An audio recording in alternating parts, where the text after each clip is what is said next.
Bonjour à tous, nous sommes le 13 mai 2023, le festival des 3 éléphants basse au plein à Laval. Et vous savez quoi, on y est, on a réussi à choper les accrèdes pour la soirée du samedi, donc on vous emmène avec nous, let's go.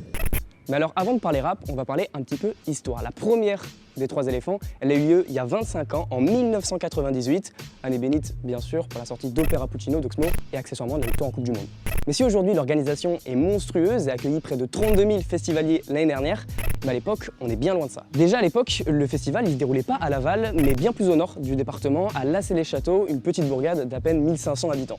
Et la première, elle a été hyper galère, parce qu'il y a quand même eu, à noter, 150 bénévoles, ce qui est vraiment pas mal pour une première édition, qui plus est pour un petit festival, et c'est vraiment resté en plus dans l'ADN du festival, où encore aujourd'hui, la plupart des gens qui bossent sur le festival, c'est des bénévoles. Mais là où ça pêche, c'est l'aide financière de la ville de Lassay-les-Châteaux, 2000 francs. C'est 400 € aujourd'hui. C'est un tiers de loyer à Paris. Bon, au final, ils ont quand même réussi à trouver un peu de thunes, 360 000 francs, donc 70 000 €. Bon, c'est toujours que dalle, mais allez, ça peut le faire. Donc les mecs se sont chauffés, ils se sont dit on va faire une big promo, à 100 km aux alentours, on va mettre des affiches de partout, et gros flop. Il y a eu très peu de places vendues avant le début du festival. Mais bite de courte durée, car finalement, le festival a accueilli 2500 festivaliers pour cette première édition, soit presque sold out. Et du coup, sur le festival, tout se passe bien, globalement. Il y a une bonne ambiance, les artistes sont contents d'être là. Bon, les mecs galèrent de ouf parce qu'ils sont pas du tout professionnels et du coup, ils courent partout, mais tranquille, ça le fait. Concernant les habitants de Lassay, eux, ils voient ça plutôt d'un bon oeil, l'organisation de cet événement, ils sont plutôt contents. Mais Jeff Foulon, un des organisateurs principaux des 3 éléphants, il dira quand même, je cite, que certains ne voyaient pas du tout d'un bon oeil les hordes de punk assoiffés de bière dans leur ville. Voilà, faites ce que vous voulez de cette information, moi je la trouve drôle. En fait c'est vrai, je vous ai pas parlé du nom. Pourquoi les 3 éléphants? C'est vrai que la Mayenne, c'est pas forcément le département qui est réputé pour ses pachydermes. Tout simplement, c'est lié à une ancienne légende locale, donc du côté de Lassay, où en gros, on expliquait qu'il y avait des éléphants en or dans les souterrains de Lassay. Une légende bien sûr que chaque Mayennais connaît sur le bout des doigts, c'est faux. J'en ai jamais entendu parler, mais maintenant j'ai envie d'y croire. Et donc après cette première réussite, le festival décide de se produire annuellement avec toujours son petit succès, jusqu'à arriver en 2001 avec une programmation quelque peu particulière. À la une des noms de cette 4e édition, on retrouve donc Assassin.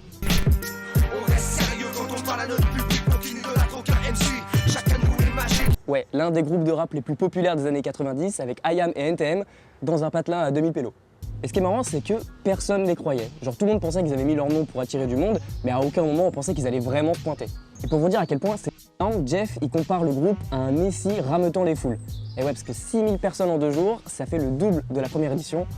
Ouais, j'ai quelques notions en maths. Bon, je peux vous faire toute l'histoire, mais retenez que le festival il grossit d'année en année. À partir de 2010, il est même contraint de venir ici à Laval parce que Lassay ça devient beaucoup trop petit. Et ce qu'il faut retenir, c'est que c'est à partir de 2016 qu'on commence vraiment à avoir une programmation rap régulière sur le festival. Et du coup, nous on est là pour la 25e édition. En 2023, on va voir plein d'artistes super sympas. Hier, on a vu Tiakola, on a vu Winter Zuko, on a vu Ginweve, on a vu Meryl également. Aujourd'hui, il y a Zola, Prince Wally, Vernish Chapissine et on finira par Mehdi Maizi. On vous emmène avec nous. Let's go!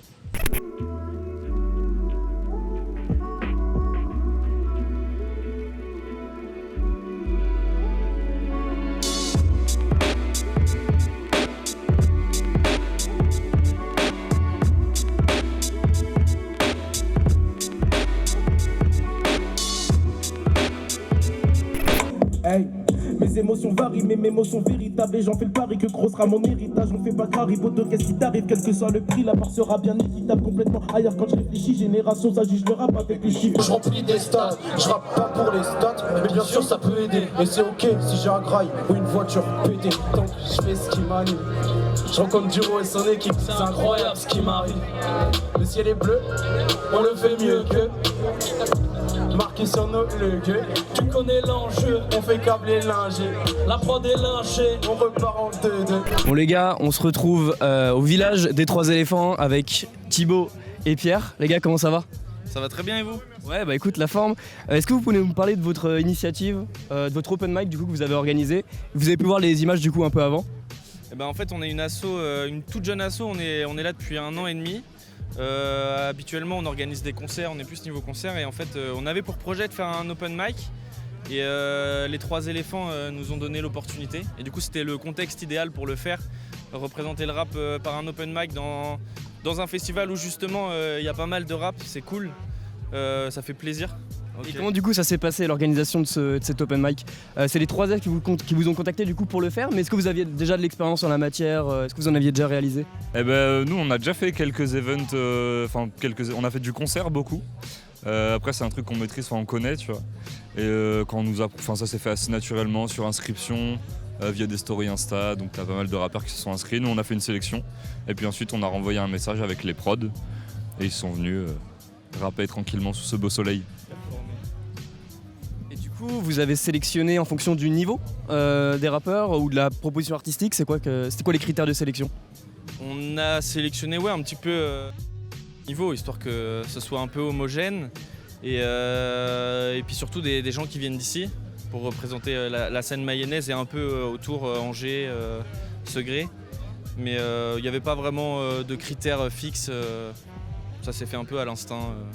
Donc l'objectif, c'était surtout de mettre en avant les produits locaux, on va dire, entre guillemets. Mettre en avant des produits locaux et aussi proposer à des rappeurs d'ici qui n'ont pas forcément la chance de pouvoir passer sur scène ou d'avoir des opportunités, que nous on en crée une pour ces gens-là justement et qui puissent performer comme il se doit. Et puis surtout, ce qui est vachement bien, c'est que c'est un truc, c'était un peu perdu les open mic, ou alors c'était un truc très parisien. Et là, c'est bien d'amener ça dans un festival comme les Trois Éléphants, ça amène de l'animation, et puis voilà, ça fait connaître la scène d'ici, en fait, qui peut difficilement se faire connaître, en fait. En fait, cette idée, elle nous est venue parce que on traînait beaucoup à Angers, il y avait des bars qui faisaient des soirées rap, et puis on s'est retrouvé avec Samy qui était là, la Malice, qui lui est justement un peu OG, qui est un peu plus vieux et qui lui adore ça, les open mic, il a grandi avec ça et du coup il nous a un peu venez on va rapper, genre il n'y a pas besoin d'avoir 1000 personnes devant soi pour rapper et performer. Donc c'est ça qui nous a donné un peu ce goût là, puis même nous moi j'ai grandi avec les grunts, tout ça, je suis hyper jeune mais je dis ça, mais les grunts, c'est la pureté du rap, c'est la technique, c'est... Ça c'est la question que j'allais te poser, c'est les influences, du coup ce serait grunt. On retrouve un peu le setup grunt des tables, des micros, voilà, on voit un peu l'influence, les freestyle par les traps, tout ça, c'est des grosses influences. Ouais, c'est des grosses influences, quand tu commences à écouter du rap et à t'y intéresser, tu passes par là, tu découvres un rappeur sur un freestyle, il froisse tout, c'est le meilleur, tu vas l'écouter, et puis c'est vraiment l'exercice de base, donc c'est cool. Okay. Est-ce que vous pensez que c'est quelque chose que vous allez pérenniser, peut-être le refaire l'année prochaine ou dans d'autres festivals, autre part Vu comment ça s'est bien passé, je sais pas si... sûrement, si. On va sûrement le refaire peut-être dans d'autres contextes, mais oui c'est sûr, c'est un truc qu'on va faire parce que c'était kiffant de fou à faire. Ok. Concernant le festival, est-ce que vous avez des artistes que vous avez envie de voir cette année? Peut-être c'était hier, la programmation d'hier ou aujourd'hui, ce soir. Qu'est-ce que vous attendez? Moi j'attendais de voir Winter Zuko, je l'ai un peu écouté cette année avec la vidéo du règlement. J'ai jeté une oreille et j'avais kiffé de fou et du coup j'étais pressé d'aller le voir et c'était très très bien. Et même lui il s'y attendait pas d'avoir un aussi gros public. Il l'a dit au début de son set, je sais plus ce qu'il a dit exactement. Il a dit je pensais que j'allais venir et que j'allais être tout seul quoi, mais au final il y avait du monde et il a mis le feu, donc c'était cool. Chacola, classique, il a tout niqué cette année, donc j'avais envie d'écouter ça. Et moi, pas forcément d'envie particulière en venant sur le festival, sachant que j'y travaille, donc... Dernière question, Thibaut, ça rappe un peu ou pas? On a vu... Ça rappe, je fais des prods, donc forcément, des fois j'ai envie de rapper sur mes prods, mais c'est pas... J'aime bien, j'aime le rap. C'était pas mauvais du tout. Merci, ça fait plaisir. Même plutôt bon, ouais. Merci. Bon les gars, merci à vous. Merci beaucoup. Bonne continuation. Merci. À la prochaine. À la prochaine. Tchuss. Ah si. Varnish la piscine, messieurs. Varnish la piscine. Il faut aller le voir. Il est très très fort. Yeah.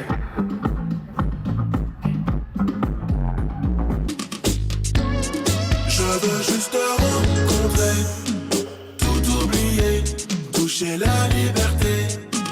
Dans la surface de réparation. Au sein, 3, 2, 1, Les poches vides. Je pensais qu'à faire de l'argent, je veux rouler en Porsche vite. Le droit chemin viré à gauche. J'achète et je vends, arrête et reprends tes billets, je fais. La bonne est la présentation, c'est ce qui m'en Je préfère voir mes habits plein de sang, que mes amis plein de sang. T'as mis ta babe sur le tech-tech et tout est au centre. Quand je l'appelle Amber. Vous êtes les premiers là en place, c'est bientôt la fin des modes parties, ok? Il en reste plus beaucoup. Donc, ce soir doit être légendaire. Je veux, s'il vous plaît, je veux raconter cette soirée à ma fille quand elle sera grande, ok? Je veux qu'on écrive des souvenirs ce soir, ok? Yanis, envoie du rap s'il te plaît, let's go! Bon les gars, on se retrouve avec Mehdi Maizi. Mehdi, comment ça va? Très bien et toi? Nickel, moi je suis très content de t'avoir aujourd'hui. Pareil. On va parler un peu des 3F. Donc toi t'es un peu un habitué. C'est la deuxième année de suite que tu viens. Même je crois que t'étais venu avant avec OKLM. Est-ce que t'as un avis global sur le festival en tant que tel? Peut-être au niveau de la programmation rap. Est-ce que t'as un avis là-dessus? Ouais, bah l'avis il est forcément positif, hein, tu vois, parce que moi, j'ai un très très bon souvenir de l'an dernier. Vraiment, la première fois que j'étais venu, ça date déjà, tu vois, genre ça devait être du 2018, un truc comme ça. C'était cool, hein, il y avait Jossman qui jouait de mémoire, etc. Rap qui est booké. Et l'année dernière, c'était vraiment cool. Il y avait Laylo qui était là, La Fève était là, Guide Besbar aussi était là, et nous, bien sûr. Et en fait, moi, ouais, exactement, j'ai un souvenir aussi à travers mon prisme, forcément. On avait joué d'ailleurs sur cette scène-là, où Varnish est en train de jouer à l'heure actuelle, ça te défonce d'ailleurs.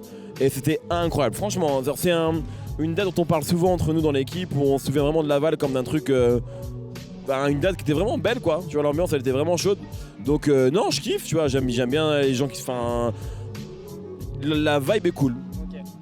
Est-ce que tu trouves qu'il y a un truc intéressant dans la programmation, notamment où tu sais pendant longtemps les festivals il y a eu beaucoup ce truc de toujours les mêmes rappeurs, tu vois, tu sais, qui plaisent à un certain public, tu vois, et en fait ici c'est pas mal élargi, tu sais, il va y avoir un peu de tout, tu vois, tu peux avoir du Guide Besbar comme du Laylo, du Varnish La Piscine comme du Tiakola. Est-ce que tu trouves ça intéressant et peut-être un peu novateur? Je pense que tous les festivals ne faisaient pas ça au début, quoi. C'est vrai. Non, t'as raison, c'est un vrai point. C'est-à-dire qu'en fait, quand le rap a commencé à vraiment être massivement booké en festival, je dirais vers 2016, tu vois, à partir de 2016, il y avait un peu cette critique-là qui était faite, c'est c'est un certain type de rap, tu vois, et en fait on avait un peu toujours les mêmes gens, tu vois, L'Homme Pâle, Romo Elvis, tu vois, Kaba et Gigi, c'est une réalité, et c'est des gens qui méritent à fond, mais je pense qu'on avait besoin aussi de voir des SDM, des Guide Besbar effectivement, et aujourd'hui c'est un truc qui est en train de se normaliser. Et les 3 élèves effectivement font partie des festivals qui assez tôt ont adopté ce truc là, quoi. Et c'est important en fait, parce que comme on a de plus en plus de festivals qui sont quasiment à 80% rap maintenant, c'est important d'avoir un panorama assez exhaustif. Donc non, ça défonce trop bien. Ok, bah merci beaucoup. En plus c'est ce que tu avais dit je crois sur Au Calme à l'époque. Et du coup ça m'avait fait plaisir. Pour en venir à toi, ton show, est-ce que tu peux nous expliquer l'origine des Mousse Party? Comment c'était venu l'idée, à quel moment, et pourquoi tu as eu envie de faire ces soirées, et comment t'es arrivé en festival finalement? Ouais, bah il y a différentes étapes. En fait moi j'ai toujours voulu faire des soirées rap et j'en ai fait en fait depuis longtemps. Parce qu'en 2014 je faisais des soirées abécédaires à l'époque, tu vois, à Paris essentiellement. Et en fait à un moment j'ai arrêté faute de temps, j'avais beaucoup d'émissions, etc. Et puis je me souviens qu'un jour je vais à une soirée Yard à Paris. Et je me dis c'est incroyable, il y a trop de gens, les gens sont trop bien sapés, ils dansent tous trop bien, c'est cool, mais est-ce que j'ai ma place là-bas, etc. Et donc je me suis dit ce serait cool d'avoir une soirée rap en fait qui est un peu plus accessible. Et big up à Yard tous les jours, mais je voulais un truc un peu différent. Et c'est de là que naît les Sauce Club qui se changent en Mousse Party quand je quitte OKLM.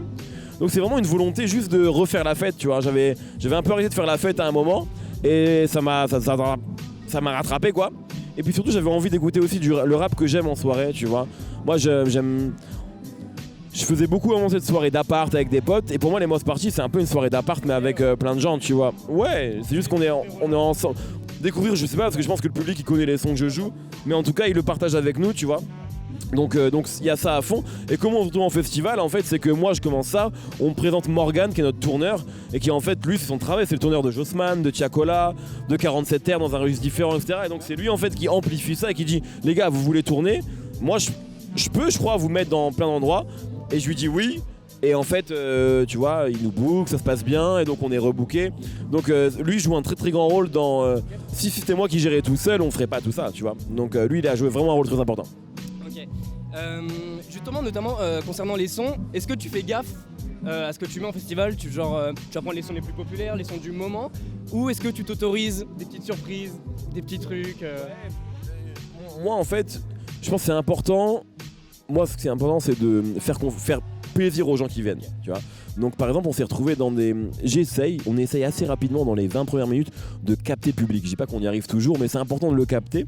Et par exemple il y a des fois on a joué devant des capacités très grosses. Genre on a joué au Zénith de Reims, il y avait 8000 personnes, c'était incroyable. Mais devant 8000 personnes, forcément tu joues des choses assez populaires, tu vois.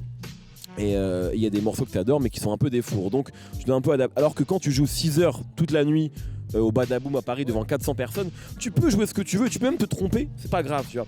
Sur 1 heure de show, 1h30 de show, hier on était à Montpellier, on avait 1h30 de show, t'as pas vraiment le droit, enfin tu peux te planter, mais c'est plus dommageable, tu vois, de casser l'énergie. Donc ça dépend un peu, tu vois, des moments, etc. Mais il y a un truc de son du moment, mais il y a aussi nos classiques à nous, il y a beaucoup de morceaux qui ont 5-6 ans qu'on joue, il y a des morceaux très très récents qu'on joue, puis il y a nos lubies, tu vois, genre moi j'adore Tiff, donc hier on a joué Inata, il y a pas beaucoup de gens qui le captaient le morceau, c'est pas grave, on l'a joué, je pense qu'on va le rejouer ce soir. Il y a aussi parfois des choses qu'on a envie de pousser, qu'on a envie de défendre, donc c'est un peu un pot pourri de tout ça quoi. Et puis même les gens le captaient pas peut-être sur le coup, mais ils l'ont peut-être découvert avec toi et ça c'est cool aussi quoi. Ouais, peut-être. Peut-être dernière question, après je te libère. L'année dernière t'es venu avec 2 personnes, t'es venu avec Slimka et Chansko du coup. Qu'est-ce que ça fait les Mousse Party? C'est quoi la différence entre les Mousse Party où tu viens tout seul, où tu hostes tout seul, et les Mousse Party avec les artistes? Il n'y a pas vraiment de différence, je crois. C'est juste cool quand on a des artistes, tu vois, parce qu'ils sont contents. Enfin, les gens sont contents, je veux dire, le public est toujours content de voir. Je crois que Chansko, en plus, il avait joué une inédit qui n'est jamais sortie, je crois, d'ailleurs, ce jour-là. Donc, ça amène autre chose. Mais moi, j'ai jamais vu ça comme une obligation d'avoir des invités. On vient pour jouer du son, pour faire la fête. S'il y a un guest qui vient, c'est chambé. Je vais être honnête, je sais pas, il n'y a pas de guest qui est prévu ce soir. Peut-être un mec va passer un moment, tu vois, on sait pas. Genre, ça nous est arrivé à Nancy où à un moment t'as Jazzy Bass qui vient, t'as Edge qui passe. On sait pas ce qui peut se passer, tu vois. Donc, mais il n'y a pas vraiment de différence. Moi, je suis dans le même état d'esprit. Et si on a des guests, c'est cool. Si on en a pas, on essaye de divertir les gens, quoi. Merci beaucoup Mehdi pour le temps que tu nous as accordé. Merci à toi, merci à vous. Merci.